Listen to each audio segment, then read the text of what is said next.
this is a day of celebration, of happy endings and new beginnings, and full of friends and family, achievements and hopes. It is also a day when we, as a graduate school, perform our most important annual ritual, the affirming once again the purposes that animate us and the values that direct and inspire us with our students. So I'd like to open by thanking the Board of Trustees for all their work to support the Institute, the faculty and the staff at the Graduate Institute that have worked alongside of us to prepare for today, and a warm welcome to family and friends and alumni. And congratulations as we start to go around the official ceremony to the class of 2017. So I began to prepare for today, and I thought, what on earth am I going to say in a snapshot that's really going to capture what it is that we're able to do with our work here at the Graduate Institute? And I was drawn back to my own work because I am an alum of the Graduate Institute. I graduated from here in 2015 in the Integrative Health and Healing program. So I was drawn back to my work, and I realized that very early on in class, one of my professors said, "You will travel through this 2-year program, and something will speak to you. Something is going to capture your attention, and you will find that you are drawn to study on that." I thought, well, this is a little different. Something. Well, the something for me was a statement. My background is healthcare, so I was drawn into the integrative health and healing, and the something that was said was, you will find that if you really think about the work of healthcare and service, it's a spiritual path. And I thought to myself, well, I've been in clinical training for years. I never heard anybody say that healthcare was a spiritual path. And that caught my attention. Who said that? Well, I found the physician, and her name was Dr. Rachel Naomi Remen. So part of the program over the 2 years, as many of you know, is that you do internships and you have an opportunity to mentor or study with someone. So I went to California and I studied with Dr. Remen. So I would like to read just briefly to you a sense of how Dr. Remen looks at the service, whether it's in teaching or it's in healthcare, or quite frankly, life in general. It's service. And that's what I want to speak to you about today. That captures the Graduate Institute. So Dr. Rachel Naomi Remen is a professor and a physician in California at the University of San Francisco. And what we've got here is from the Noetic Sciences Review by Dr. Rachel Naomi Remen. In recent years, the question, how can I help, has become meaningful to many people. But perhaps there is a deeper question. And that question we might consider is not how can I help, but how can I serve? Serving is different from helping. Helping is based on inequality. It is not a relationship between equals. When you help, you use your own strength to help those of lesser strength.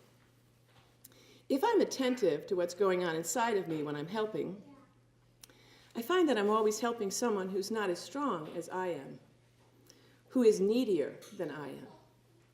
People feel this inequality. When we help, we may inadvertently take away from people more than we could ever give them. We may diminish their self-esteem, their sense of worth, integrity, and wholeness. When I help, I am very aware of my own strength. But we don't serve with our strength. We serve with ourselves. We draw from all of our experiences. Our limitations serve. Our wounds serve. Even all of our darkness can serve. The wholeness in us serves the wholeness in others and the wholeness in life. The wholeness in you is the same as the wholeness in me. Service is a relationship between equals. Helping incurs debt. When you help someone, they owe you one. But serving, like healing, is mutual. There is no debt. I am as served by the person I am serving. When I help, I have a feeling of satisfaction. When I serve, I have a feeling of gratitude. Very different. These are very different things. Serving is also different from fixing. When I fix a person, I perceive them as broken. And their brokenness requires me to act. When I fix, I do not see the wholeness in the other person or trust the integrity of life in front of me. When I serve, I see and I trust that wholeness. It is what I am responding to, and it's what I'm collaborating with. There is a distance between ourselves and whatever or whomever we are fixing. Fixing is a form of judgment. All judgment creates distance, a disconnection, an experience of difference. In fixing, there is an inequality of expertise that can easily become a moral distance. We cannot serve at a distance. We can only serve that to which we are profoundly connected, that which we are willing to touch. This is Mother Teresa's basic message. We serve life not because it is broken, but because it is holy. If helping is an experience of strength, fixing is an experience of mastery and expertise.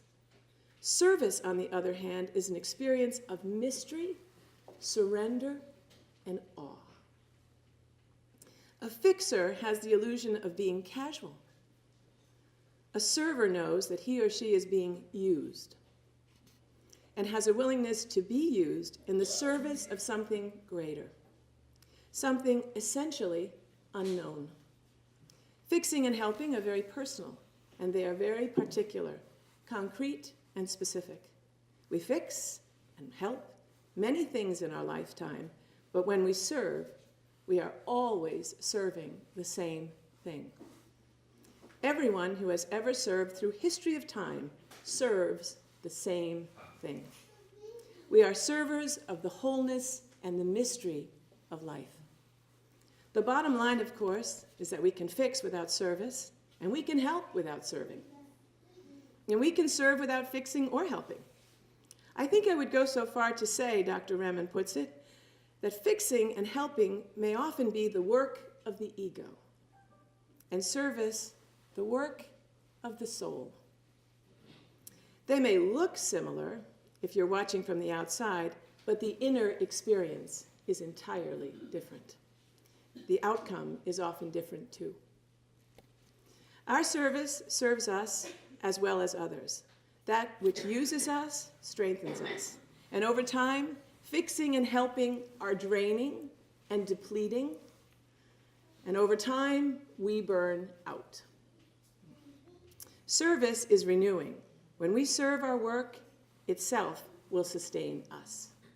Service rests on the basic premise that the nature of life is sacred, that life is a holy mystery which has an unbroken purpose. When we serve, we know that we belong to life and to that purpose. Fundamentally, helping, fixing, and service are ways of seeing life. When you help, you see life as weak. When you fix, you see life as broken. When you serve, you see life as whole. From the perspective of service, we are all connected. All suffering is like my suffering. All joy is like my joy. The impulse to serve emerges naturally and inevitably from this way of seeing. Only service heals. So for all of our graduates who were drawn into professions and into life of service, your time here at the Graduate Institute has connected you all to the purpose and the true meaning of service. For me, as a student, Dr. Remen's work grounded me once again in the service, into my calling in my lifetime. We are enormously proud of you, what work you've accomplished, what a journey you've taken over the last 2 years. And we are very grateful to the family that supported our students through this 2-year journey. We look forward to the rest of today's events. Thank you.